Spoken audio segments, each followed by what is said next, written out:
It's also really wonderful to see you both smile. It's not something we get. It's not something we really see on the show. Oh, I'm so sorry. I have to actually sort of install lock door. And I haven't smiled since about 1984 professionally. It's terrible.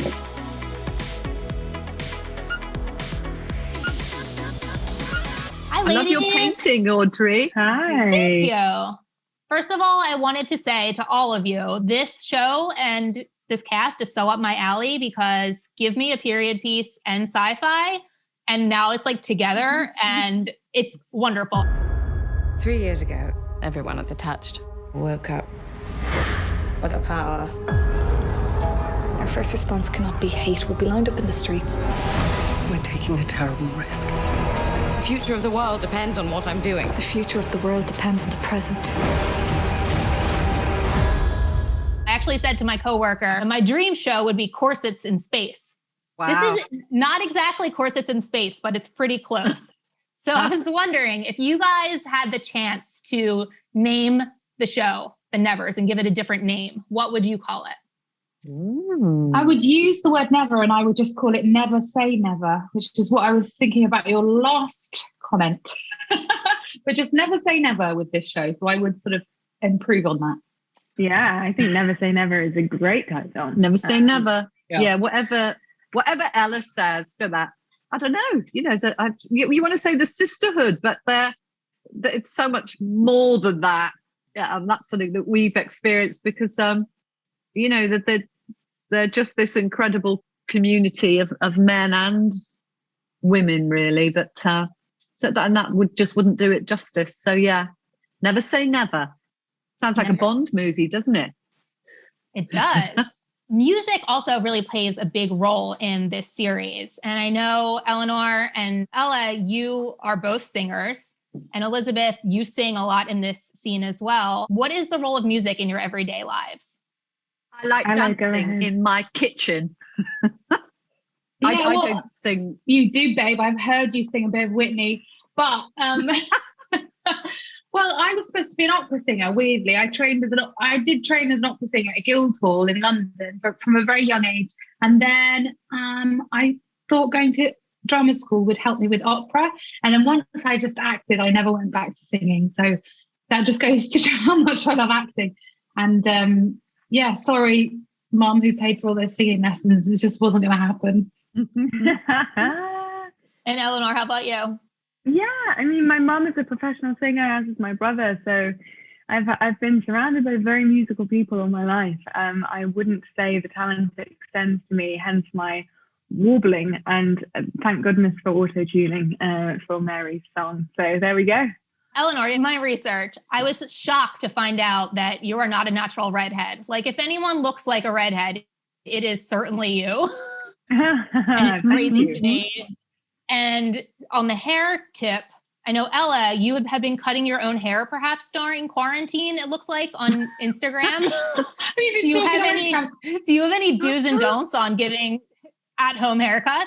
Do it angrily and you'll be fine. Do it with some fervor. Be angry with your lockdown hair and then hopefully something marvelous will come. Okay, I'll give that a try. Eleanor, I saw that you had recently posted a little Instagram video with your dog and you were talking to your dog in the most sweet way possible. Now I've got to go to my hair and makeup appointment, but you're very welcome to come if you'd like, or you can stay here and I can put the telly on for you. I do the same thing. And I'm always like, is my dog going to start talking back to me? Like, when will she just say something? And Ella, I saw that you... And Ella has a stranger's dog's Instagram reel where she just admires animals. So I'm glad that you guys are both big dog fans, because so am I. Oh, good. Me too. Yeah, huge. Lizzie's got a lovely dog, haven't you, Lizzie, as well? Yes, he's just here now, snoring really loudly. But yeah. They're the best. What are they going to do when life goes back to normal and we're not around all the time? They're going to hate that so much. In fact, we don't yet have that element in the Nevers, do we, about the talking animals or somebody who can understand animals? I'm sure that's bound to come. Won't that be the greatest thing? I would love that. The Mrs. Dr. Dolittle element. It's got to be done.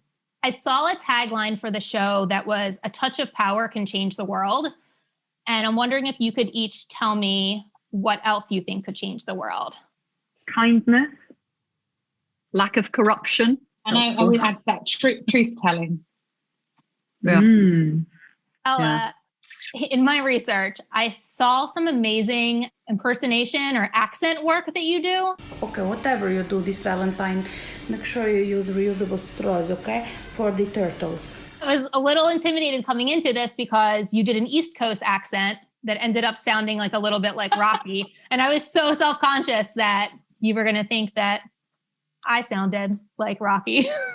So Where how are am you I doing? from? Philadelphia, Philly, where yeah, Rocky's Philadelphia's from. actually the hardest. That's right. Well, listen, I'm glad you thought it was good because it was my stab in the dark. I really like doing characters and having fun and actually, they say people are character actors or straight actors, but I don't believe that at all. I think every actor is a character actor. I'm sure Lizzie and Eleanor would agree that like you're just playing characters, and so it's really nice to embrace that and have fun. And everyone does it at home with their friends. They do impressions, so like it's just an extension of that. But thank you for watching my really awkward character reel on Instagram. No, I loved it, and I'm wondering if to close us out, you would maybe do like your favorite little character for us. Okay. So everybody needs to go see The Nevers because it's one of those shows that might frighten you and might do you some effing good. Okay. Wonderful. Thank you so much, ladies. Yay. It's been a pleasure. Olivia, thank you for joining me. Pleasure. Thank you. There was a line in the second episode of the show that ended with men of influence with wives of actual influence. That line like really struck me. So I was curious to get both of your takes on working on such a strong like female-led show.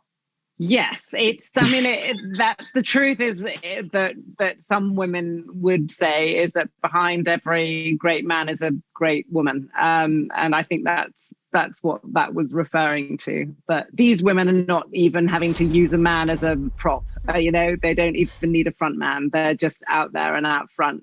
For Lavinia, it's because she has been left her family fortune because her brother, Augie, didn't seem in a fit mental state to inherit money.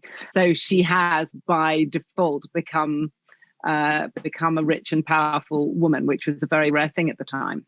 And Pep, how has it been for you working with like all of these wonderful ladies?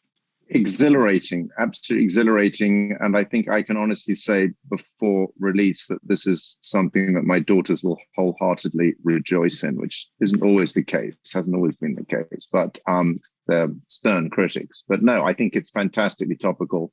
Of course, it's not before time. It's absurd that this still seems to be an exceptional event in one's career rather than the norm. What's delightful is the way it subverts a genre that we think of as patriarchal and depicting a patriarchy, and it shows what you can do by, working from the inside out, if you like, and just going to such interesting places, creating a cast of characters from whom almost anything could happen, and just drawing the viewer into something really delightful and yet very, very important at the same time. I'm a huge fan. It's great to be a fan of a show you're actually in. And I was saying, when these are over, I'm going to go back and binge on the episodes I've got because I know I've missed so much and I want to remind myself of why I love it so much at the same time. That's wonderful. It's also really wonderful to see you both smile. It's not something we get. It's not something we really see on the show. I'm so sorry. No, I haven't smiled since about 1984 professionally. It's terrible. No, I have to actually sort of install lockjaw in my face before I start playing Lavinia. Yeah. She does not smile at all. It seems tough. Is it fun to play more of like a bad? Well, you both seem a little bad at the moment. I'm not sure if that will change, but is it more fun to play good or bad? Well, it's been, I think I would be a very poor woman if I didn't play or enjoy playing bad people. It's an absolute pleasure every time because that is where the drama is. They are the catalysts of the pain that drives the good characters into action. You are the things that cause things to happen. And also, it's a more interesting journey to discover, I think, the good in the bad than the bad in the good. Not that that's something you necessarily see so much. I mean, it's very therapeutic to come in with a thoroughly, malevolent disposition, and I do enjoy that. But what's great about this show is that it's never that simple. You're going to find out things about this person, and you're going to soften, possibly not. But exactly, that's the joy, to be as play abrasive and unpleasant, and still try and persuade people to care what happens to you. That's one of the great challenges of our job. You both have such an impressive portfolio of past work, but I wanted to share with you my favorites. Obviously, Rushmore is one of my favorite movies of all time. So that is what I know and love you from. And Pip, it was only one episode, but you were in Tales from the Crypt. Oh my God. Yes, in 1997. Yes. Tales from the Crypt with Anthony Andrews, Imelda Staunton, and Anna Friel. Yes. Anna Friel with a face on the back of her head. Yes. That was fun. Yes. We had a good time. Yeah, Tales from the Crypt is such an amazing childhood memory. I've got a weird feeling we might have in fact, we did film that at Rootham, I think. Olivia, what's the house that's got the library at the end? That's completely 4 walls of library. It's quite small, but very high. Yeah, I know where you mean. Yes. I think that's Rootham, and I think that's where we've been. Same houses get used again and again, but I do remember some spooky stuff going on there from Tales of the Crypt, hanging out there with Imelda, I think. So that's very left field. I'm very impressed with that. Wow. That's a pleasingly obscure, shall we say. Well, I am happy to please, and on that note, I'm going to see myself out, and then on a high note. But it was great chatting with you both. Thank you, Audrey. It came 3 years ago. A power that mocks God. Those afflicted. Power touched. Mrs. True? Mr. Dare? Being touched is not a defect of character. With this war, the pops, the purists, there's no shortage of people who hate us. Mrs. True and we've come to help with that. We don't want more violence.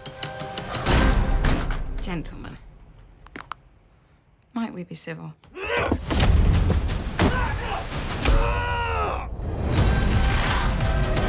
Horror and fascination go arm in arm. The touched are not a threat. I take it then that you are yourselves among the afflicted. We don't consider ourselves afflicted. We're part of something much bigger. And it requires sacrifice.